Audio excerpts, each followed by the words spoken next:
Je synthétiserai tout ça pour faire des propositions. Mais je peux d'ores et déjà, parce que ce travail dure quand même depuis un bout de temps, dire que le sujet numéro un, à mon avis, c'est la réforme du collège. J'ai beau être allé partout, dans des zones urbaines sensibles, comme dans des milieux semi-ruraux, enfin, partout, les jeunes qui ont des problèmes disent tous la même chose. Nous avons été, non pas orientés, mais désorientés. Ça, il y a un souci. Il n'y a pas de système d'orientation en France. Bon, ça, c'est un premier problème. Alors, en plus, dans le supérieur, à part les grandes écoles, dans le supérieur, c'est pas non plus si évident, parce que les 200 000 jeunes qui se lancent dans les sciences humaines, les 3/4 qui s'arrêtent en cours de route, enfin bon, bref, on en reparlera. Mais le collège, maillon faible de l'école, pas réformé depuis sa création en 1975 avec la loi Abi. Rien n'a été fait, rien. Bon, c'est comme ça, parce que, je ne sais pas pourquoi d'ailleurs, mais bon, on a décidé qu'on devait conduire toute une génération jusqu'à l'école, jusqu'en 3e, et parce qu'il fallait démocratiser l'accès au savoir. Très belle inspiration, égalitariste, comme on aime bien en France. C'est très positif, et d'ailleurs ce modèle a permis à des tas de générations, par l'ascenseur social scolaire, d'y arriver. Et moi je suis un enfant de cette république-là, de cette école républicaine-là. Mais maintenant le système il coince, parce que vous avez des jeunes qui ne correspondent pas au moule académique, parce qu'il est trop uniforme. Et quand ils décrochent, eh bien, ils sont considérés comme nuls. C'est de la sélection par l'échec. Et quand on est républicain, on ne peut pas considérer qu'un élève soit nul. La sélection par l'échec, c'est, voilà, vous n'y arrivez pas, vous stress, décrochage scolaire, famille qui ne comprennent pas, profs désespérés, et puis en plus vous tirez la classe vers le bas. Bon. Et vous traînez comme ça dans le système du collège jusqu'à la 3e, parce qu'on doit vous garder de toute façon. Ça, c'est un souci. Il faut enfin qu'on s'attaque au collège, parce que c'est là que commencent tous les problèmes. Après, il y en a qui disent même c'est au primaire. Je suis d'accord, mais quand même, le collège, c'est important. Donc un vrai système d'orientation. Aujourd'hui, au collège, personne ne fait l'orientation. Personne ne vous dit dans quelle direction vous devez aller. Les profs considèrent qu'ils sont là pour transmettre les savoirs et donc pas pour faire de l'orientation.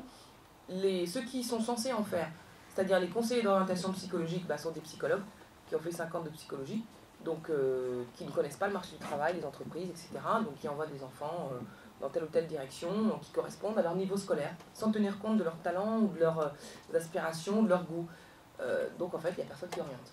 Donc ça, je crois que c'est important. Le collège, en particulier le système d'orientation. Je crois aussi, si on change du tout au tout et qu'on arrive sur le marché du travail, il faut le fluidifier, le marché du travail. L'accès, l'entrée. C'est très dur de rentrer sur le marché du travail. C'est l'impression que c'est une porte en fer. Et c'est vraiment... Alors qu'il faut arriver... Les jeunes aujourd'hui ne cherchent plus à changer la société, au fond, mais seulement à y entrer. Et le problème, c'est que entre les stages, qui à mon avis il faudra interdire pour ceux qui ont la formation et le diplôme requis pour le poste, entre les stages, les emplois précaires, les machins, et puis tous ces contrats aidés qu'on a créés pour obliger les entreprises, parce que bon, voilà, on ne recrute pas les jeunes comme ça, donc on va les obliger, on va les payer pour qu'ils recrutent des jeunes. Donc on a mis en place toute une série de dispositifs, on a fini par les fusionner, mais il y en a plein. On a subventionné l'entreprise pour qu'elle accepte de recruter des jeunes.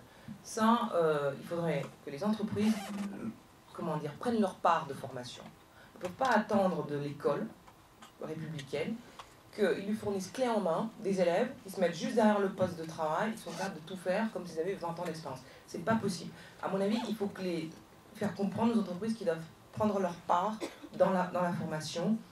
Au début, pas ad vitam aeternam, après la formation professionnelle continue.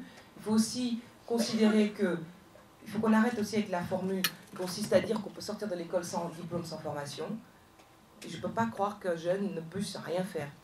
Et puis toutes ces expériences d'emploi aidé, précaire, de stage, de machin, peuvent faire l'objet de certification, de validation d'acquis de l'expérience, mais de manière sérieuse, valorisée, pour que ce jeune ait le sentiment que son expérience, ses aptitudes sont sanctionnées par quelque chose qui le valorise.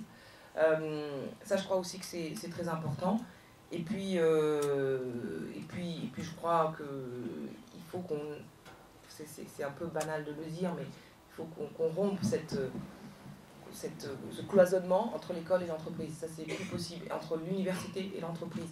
Les bourses de stage doivent être systématiques. Il n'y a pas de raison que ça n'existe que dans les grandes écoles. Dans les facs, ça doit exister, y compris dans les filières sciences humaines. Je veux dire, si on fait des études de lettres, à par prof, on peut faire autre chose aussi. On peut faire la sociologie des médias, on peut travailler dans des instituts de sondage, on peut faire pas mal de choses, mais pour ça, il faudrait que ces métiers qui existent soient connus de ceux qui fréquentent ces filières. Donc je crois que tout ça est important. La réforme des universités, le projet de loi, la loi a mis en place ou a prévu que les universités mettent en place des bureaux d'aide à l'insertion professionnelle, mais comme ce n'est pas une obligation, certaines l'ont fait, d'autres non. Mais il faudrait le systématiser pour obliger les universités à publier les débouchés professionnels de leur filière, quelles qu'elles soient, et que les jeunes, quand ils entrent dans une filière, ils puissent savoir où ils mettent les pieds. Et avec des projections. Parce qu'entre le moment où vous rentrez dans une filière et le moment où vous en sortez, peut-être que le marché du travail a évolué. Donc il faut qu'ils puissent faire ces projections aussi. Je crois que c'est à ces conditions qu'on arrive. Donc je pense à des propositions plus de ce style, qui me semblent importantes. Après, en politique, c'est le cumul des mandats, évidemment.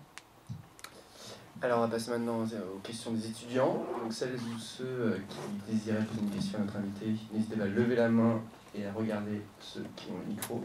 Je crois qu'on a une première question à notre gauche. Alors, bonjour Madame la Ministre. Donc, comme on l'a dit, vous avez rejoint le parti radical de M. Borloo en décembre dernier.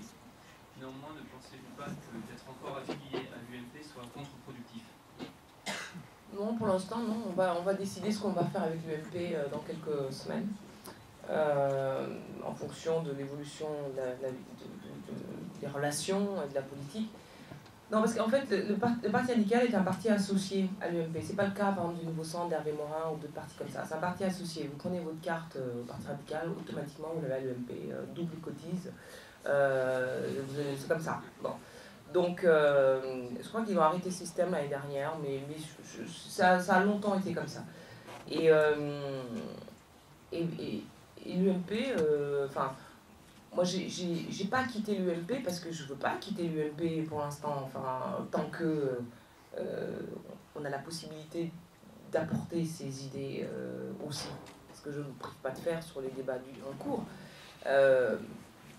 Pourquoi? Parce que l'UMP n'appartient à personne. Pourquoi voulez-vous laisser l'UMP à ceux qui ne vous plaisent pas? L'UMP appartient à tout le monde, enfin à tous ceux qui en sont les adhérents. Moi, j'ai été élue sur des listes UMP. Et puis l'UMP est un parti éminemment respectable. D'ailleurs, c'est une grande famille. Vous avez dedans plusieurs courants. Vous avez les libéraux, vous avez des gens conservateurs, vous avez des démocrates chrétiens, vous avez des gaullistes, c'est toute une famille, donc vous pouvez tout à fait... Enfin, moi, je me reconnais dans certaines de ces familles avec qui on a plein de points communs, donc il n'y avait aucune raison que je quitte l'UMP.